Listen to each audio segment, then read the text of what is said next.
And hello again to the lovely detective. Couldn't get enough of me, huh? No, don't deny it, sweetie. Look at me.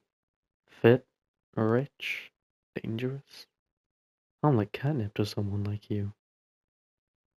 Really. So if I pulled down my shirt just a little, you wouldn't... Ah, there's my favorite color. Blush red. You say the word and we can get out of here. And I promise I can make you do a lot more than blush. Fine, you're right, I did come to give a statement, but I'm not going to pause my passes just because you're recording me. Hey, cutie, one more thing before you start the tape. I've got the best lawyers and even better butchers. If you use any of this against me, I promise, none of the charges will stick, and plenty of sharp things will stick in you. Do I make myself clear? Smart and beautiful. You're the whole package, sweetheart. Alright, is this thing on? Right. I am P. Smith. I run a group of organized corporations that have been alleged to be a criminal ring. Some people have affectionately labeled me as a mob boss. My company does work across the east side of the river, and my main rival, D. Brown, operates in the west. Now, for our company's sake, we've agreed to stay in our own camps. We keep to our side of the river. One of my closest friends was strolling home one day, and they stumbled upon a crime in progress.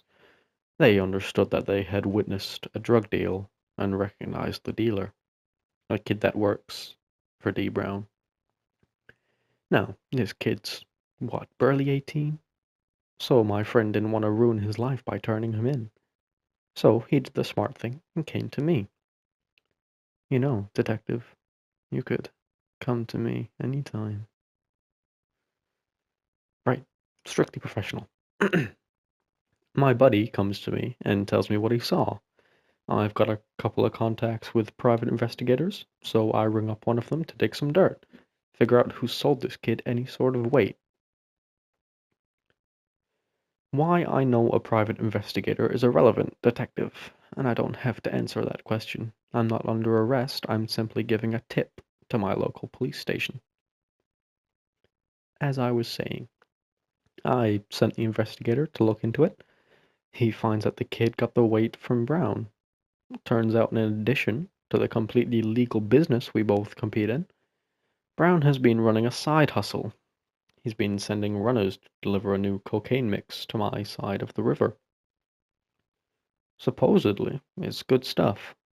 Brown contacted some MIT chick. She's got a master's in chemistry and a couple of minors in biology. She's cracked some formula that's twice as addictive with nasty withdrawal symptoms. Now, Brown's flooding low-income communities with this stuff. I happen to open a large number of jobs to those who are underprivileged, and I'd hate to see them get taken advantage of like this. But I'd love the privilege to take advantage of you, detective. You're no fun. Anyway, I know the police department is absolutely overwhelmed these days. Organized crime is through the roof. So, I got the investigator, bless his soul, to do a little more digging. Turns out Brown's sending out a shipment of about 1,000 kilos of the stuff soon. Now that is the question, detective. Where and when? Do you have a wife at home, detective? Husband, maybe? Oh, I'd think it's very relevant. I'm about to give you the tip that'll stop thousands of dollars of illegal drug trade, and you're throwing a fit because I'm asking if you're taken. It's immature and unprofessional. I ought to have your badge, officer. Glad you see it my way. Now, are you, or are you not, on the menu? Single? Not by choice, I imagine. I bet you had a smoking little side piece once, didn't you? But hey, couldn't handle how much the work consumed you. how many nights they spent in an empty bed. Was that it, detective? No, I wouldn't mind someone who works long hours. Someone who doesn't come home every night. We just have to do something special when they're around. Make the time count. Oh, when and where? Well, let's think. Tell me, detective, are you free Friday nights? Why? Because I want to ask you out, of course. I'm thinking somewhere candlelit, full moon, cheesy bread. You're not allergic to shellfish, are you? Wow, you are a clever one. Yes, I was thinking of the Bristow down the docks. But I must insist that we go on a full moon. When the light dances across the water, it looks absolutely magical. Now, I'm no werewolf, so maybe I'm wrong. But I think the moon is full next Friday. Maybe we could head out there. Ah, detective, don't leave just yet. You're missing something. Well, I can't tell you, silly. Clearly you aren't interested in our date, so I'll have to withhold the last bit of my info. At least until we order some crab puffs. So, how about I pick you up on Friday? About 9ish? You can even bring your friends. Although I don't know if the commissioner will want to send a SWAT team to listen in on a Bristow on nothing but a good word.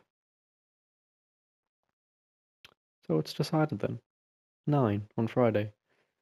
I'll be outside your dingy little apartment in something expensive. Probably red, too. I'm sure it'll stand out amongst the slum cars. I expect you to be dressed to the nines. Alone and ready for action. Sound good to you? What kind of action? Oh, aren't you a curious one? Well, buy me a couple of drinks and I'm sure we can do any kind of action you want. Well, let me say it another way. If you get me drunk enough, then we might do it in any back alley we can find. So you should probably bring your gun, just in case. You never know when you might need some self-defense. No, I won't be elaborating on that any further. You're a detective. Read between the lines.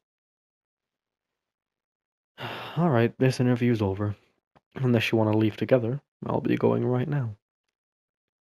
That's what I thought. Can't wait to see you dolled up for me, detective.